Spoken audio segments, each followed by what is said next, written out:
चल ये लवकर ये, अभ्यास कर चल. Hello guys, welcome to my channel. तर आजचा व्हिडिओ हा खूप महत्त्वाचा असणार आहे, कारण की या व्हिडिओमध्ये मी तुम्हाला आपल्या हे जे बॉम्बे हायकोर्टामध्ये ज्या क्लर्क, शिपाई, हमाल अशा वेगवेगळ्या जागा निघालेल्या आहेत, तर त्याबद्दल मी तुम्हाला थोडीशी माहिती देणार आहे, म्हणजे माझ्या अनुभवातून. कारण की मी स्वतः फॉर्म फिल केलेला आहे. ते फॉर्म भरायचं तारीख सुरू झालेली आहे आणि 5 जानेवारी ही लास्ट तारीख असणार आहे.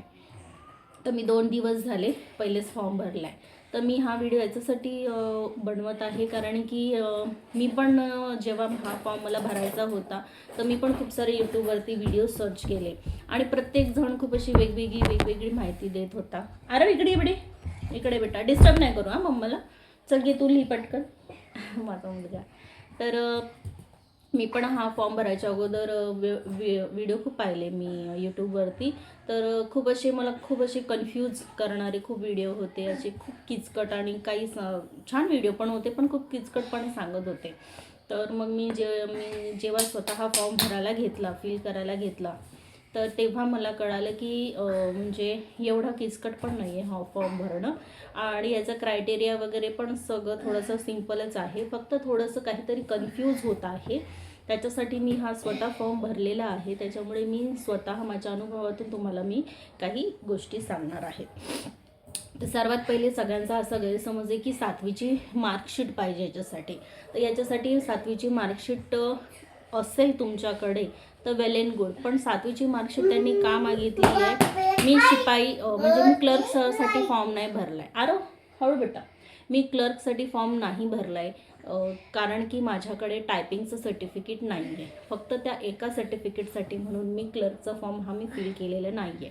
तर मी क्लर्कच्या फॉर्मविषयी तुम्हाला इथे माहिती देत नाही आहे. मी इथे बेसिकली शिपाईसाठी जो फॉर्म आहे तो मी फॉर्म फिल केला आहे, तर मी त्याच्याविषयी तुम्हाला माहिती सांगते आहे. तर सर्वात पहिले ते लोकांनी सांगितलं आहे की 7वी पासचा त्यांनी क्रायटेरिया ठेवलेला आहे की मिनिमम तुम्ही 7वी पास पाहिजे. तर थोडंसं कन्फ्युजन लोकांना हे होत आहे की 7वीचीच मार्कशीट तिथे लागेल. आता मी स्वतः BA आहे, तर मला असं वाटत होतं की नाही 7वीची मार्कशीट तिथे पाहिजे म्हणून, पण असं नाही आहे. जर तुमच्याकडे असेल तर तुम्ही फिल करू शकता. जर तुमच्याकडे नसेल तर काहीच प्रॉब्लेम नाही आहे. तुमच्याकडे ज्या याची मार्कशीट आहे त्याची तुम्ही माहिती तिथे फिलअप करू शकता. आणि ते मार्कशीटचं पण असं आहे की बेसिकली जास्त करून ग्रेड सिस्टमची आपली मार्कशीट असते.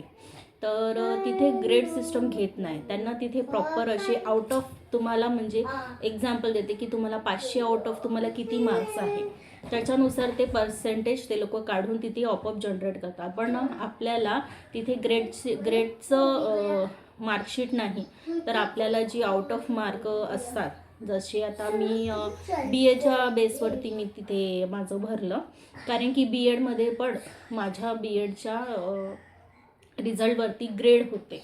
त्याच्यामुळे मी BEdची मार्कशीट तिथे फिलअप करू नाही शकले. मी ट्राय केलं पण नाही भरू शकले. मग मी BAचं जे माझं आउट ऑफ मार्क्स होते 600 आउट ऑफ मला 400 मार्क्स होते. तर मी त्या बेसिसवर मग मी ते फॉर्म फिलअप केला. तर ते आपोआप ते लोकांनी पर्सेंटेज हे जनरेट करून घेतले. तर काहीच प्रॉब्लेम नाही आहे. तुमच्याकडे 7वीची मार्कशीट नसेल तर काही प्रॉब्लेम येणार नाही फॉर्म भरायला. तर ते तुम्ही म्हणत नाही, ते कन्फ्युजन तुम्ही काढून टाका. ठीक आहे, मी BAच्या बेसवर भरलेला आहे. तुम्ही पण भरू शकता. फक्त आपल्याला आउट ऑफ मार्क तिथे टाकावे. ह्या एक मार्कशीटचं कन्फ्युजन क्लिअर झालं. त्याच्यानंतर मग तिथे इथपर्यंत अर्धा फॉर्म भरला ना आपण आपल्या मार्कशीटच्या ह्याच्यापर्यंत, कारण की ते त्यांचे स्टेप्स राहतात. नाव आपलं आधार कार्ड पण तिथे विचारतात. नाव असतं आपलं, तुम्ही कुठून फॉर्म भरू इच्छिता आणि कोणत्या पोस्टसाठी ते मेन्शन करणं महत्त्वाचं आहे. जर तुम्हाला मुंबईतून भरायचं असेल तर मुंबई करा, नागपूरमधून भरायचं असेल तर जे तिकडे दिलेले आहेत बेसिकली 4 आहेत, नागपूर, मुंबई, संभाजीनगर आणि औरंगाबाद. तर हे 4 ते दिलेले आहेत त्यांनी. या 4पैकी तुम्ही कुठेही फॉर्म भरू शकता तुमच्या मर्जीनुसार. मी नागपुरात राहते म्हणून मी नागपुराचं तिथे पोस्टल ॲड्रेस टाकलेला आहे. आणि सर्वात जास्त भरतीची जागा ही मुंबईची आहे. तर जर तुम्ही मुंबईचे असाल तर तुमच्यासाठी हे चांगलाच चान्स आहे. तर मग मी नागपूरचं भरलं. तर आता जो तुम्ही एज्युकेशनल टाकल्यानंतर तुम्हाला पहिले तिथे 1000 रुपीज फी फिल करावी लागते. ती तुम्ही भरली, ऑनलाईन पेमेंट केल्यानंतर तुम्हाला जो दुसरा तो बाकीचा फॉर्म आहे तो फिलअप. अरे बेटी इकडे होऊन जा. तुम्ही कुठे आहे? तू मला डिस्टर्ब करतोयस. हां, तर अर्धा फॉर्म भरल्यानंतर पहिले तुम्हाला 1000 रुपीज पे करावे लागते. ते 1000 रुपीज पे केल्याच्या नंतर बाकीचा फॉर्म हा ओपन होतो आपल्याला फिलअप करायसाठी. तर मग इथपर्यंत तुम्ही भरल्यानंतर 1000 रुपीज तुम्ही पे केल्यानंतर तुम्हाला एक आपला पे केल्याचं ते काहीतरी कोड मिळतो. मग पुढच्या आपल्या प्रोसिजरसाठी पुढचा जो फॉर्म असतो तिथे ते सगळं आपल्याला त्याचा तो कोड वगैरे ते सगळं आपल्याला आपण पेमेंट केल्याचं एक रिसिप्टचा आपल्याला एक कोड नंबर येतो, तर तो टाकावा लागतो. ते सगळं कन्फर्मेशन झाल्यानंतर मग पुन्हा आपली तीच माहिती फिल करायला लागते. मग आपल्याला रजिस्ट्रेशन नंबर वगैरे मिळतो, त्याच्यानंतर आपण मग त्या रजिस्ट्रेशन नंबरच्या इथे आपण जे ऑनलाईन पेमेंट केलं आहे त्याचा नंबर टाकावा लागतो आणि मग आपला फॉर्म हा पूर्ण सबमिट करून द्यायचा. म्हणजे इथपर्यंत आपला फॉर्म हा फिल झालेला आहे. आणि मग त्या फॉर्मची प्रिंटआउट आपण काढून घ्यायची, आपल्याकडे ठेवायची. आणि अजून दुसरी एक गोष्ट की तिथे आपल्याला 2 जणांनी आपल्याला कॅरेक्टर सर्टिफिकेट दिलेलं पाहिजे. ते आपल्याला तिथे म्हणजे आपल्याकडे कॅरेक्टर सर्टिफिकेटचं त्यांनी हे दिलेलं आहे, नमुना दिलेला आहे, त्याची प्रिंटआउट काढायची. आणि त्या प्रिंटआउटमध्ये पण ते लोकांचं जे कॅरेक्टर सर्टिफिकेट आहे त्याच्यामध्ये सगळं त्यांचं नाव, पत्ता, त्यांचा मोबाईल नंबर आणि ते कोणत्या पोस्टवर आहेत आणि त्यांचं सिग्नेचर या गोष्टी आपल्याला तिथे टाकाव्या लागतात. तर आपण ज्या दिवशीचा आपण फॉर्म भरणार आहे त्या दिवसाचंच तारीख आपण त्या कॅरेक्टर सर्टिफिकेटवर टाकायचं. तिथे नाव वगैरे टाकल्यावरती आणि मिनिमम आपल्याला तो व्यक्ती 3 वर्ष झाले ओळखतो आहे असं तिथे मेन्शन आपल्याला करायचं आहे, मिनिमम 3 वर्ष. तर आणि याच्यामध्ये पण एक कन्फ्युजन आहे की कॅरेक्टर सर्टिफिकेट देणारं कोणी म्हणजे नगरसेवकच पाहिजे का किंवा काय, असं काही गरज नाही. कोणाकडून पण आपण हे कॅरेक्टर सर्टिफिकेट घेऊ शकतो. फक्त आपल्या नातेवाईकांकडून आपण ते घेऊ नाही शकत. आपले नातेवाईक आपल्याला हे कॅरेक्टर सर्टिफिकेट नाही देऊ शकत. त्याच्यासाठी तुमचा एखादा मित्र असेल किंवा तुम्ही जिथे काम करत असाल तिकडचे व्यक्ती पण चालणार. तिथे असं काहीच क्रायटेरिया नाही की तुम्ही नगरसेवकाचं आणा, ग्रामपंचायतचं आणा, ह्याचं आणा, त्याचं काही नाही. कोणाचंही घेऊ शकतात. साधं तुमच्या बाजूवाल्याचं पण तुम्ही घेऊ शकतात. फक्त तुम्ही तुमच्या नातेवाईकांचं तुम्ही ते कॅरेक्टर सर्टिफिकेट नाही घेऊ शकत. तर ते जे नमुना त्यांनी दिलेला आहे त्याची प्रिंटआउट काढायची, तो फिल करून तो आपल्याचकडे ठेवायचा असतो.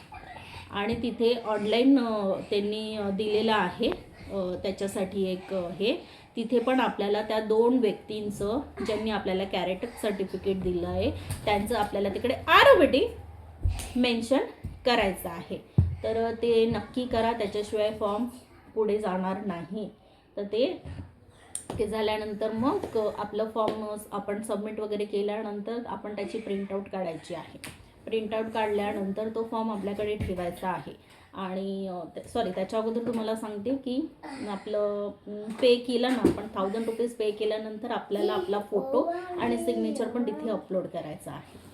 तर व्यवस्थित आपलं सिग्नेचर करायचं आणि फोटो ते त्यांच्या ह्याच्याप्रमाणे ते ॲडजस्ट करतात आणि ते करतात. तर एवढेपर्यंत झालं. मग आपला फॉर्म पूर्ण फिल झाल्यानंतर आपल्याला त्याची प्रिंटआउट काढायची, ती प्रिंटआउट आपल्याकडे ठेवायची आणि त्या प्रिंटआउटसोबत आपण जे कॅरेक्टर सर्टिफिकेट ते भरून घेतलेलं आहे ते अटॅच करून ठेवायचं आहे. कारण की आपल्याला माहिती नाही आहे की एक्झाम कधी आहे वगैरे, अजून डिक्लेअर केलेलं नाही आहे की एक्झाम कधी आहे. तर मला तरी असं वाटते की मिनिमम 3 महिन्यानंतर एक्झाम या होतात. कारण की फॉर्म भरल्यानंतर त्यांची प्रोसिजर राहते की ज्यांनी फॉर्म व्यवस्थित भरले आहेत मग त्यांचं फॉर्म पुढे जातात आणि ज्यांनी व्यवस्थित नाही भरलेलं आहे त्यांचे रिजेक्ट होतात आणि हे पैसे भरलेले हे आपल्याला वापस मिळणार नाही आपला फॉर्म रिजेक्ट झाला तर काळजी करून एकदम काळजीपूर्वक फॉर्म भरायचा आहे, कोणतीही चुकी न करता आपला मोबाईल नंबर, आपला ईमेल आय डी वगैरे सगळं व्यवस्थित ठेवायचे, कारण की आपल्याला कॉन्टॅक्ट करण्यासाठी तेच पुढे आपल्याला कामात येणार आहे. म्हणून आपला जो नंबर चालू आहे तोच चालू नंबर टाकायचा आहे आणि तुमचा ईमेल आय डी. ठीक आहे. तर मी ही सगळी प्रोसिजर केली आहे. मी स्वतः ह्याचा अनुभव घेतलेला आहे. तर मी म्हटलं की मी जेवढी कन्फ्यूज होती वेगवेगळे यूट्यूबवरती व्हिडिओ बघून मी फार कन्फ्यूज झाले होते, असं मला वाटत होतं. शेवटी मी हे केलं की नको भरायला, की खूप किचकट आहे, खूप म्हणजे डोक्याला ताप देणारा आहे.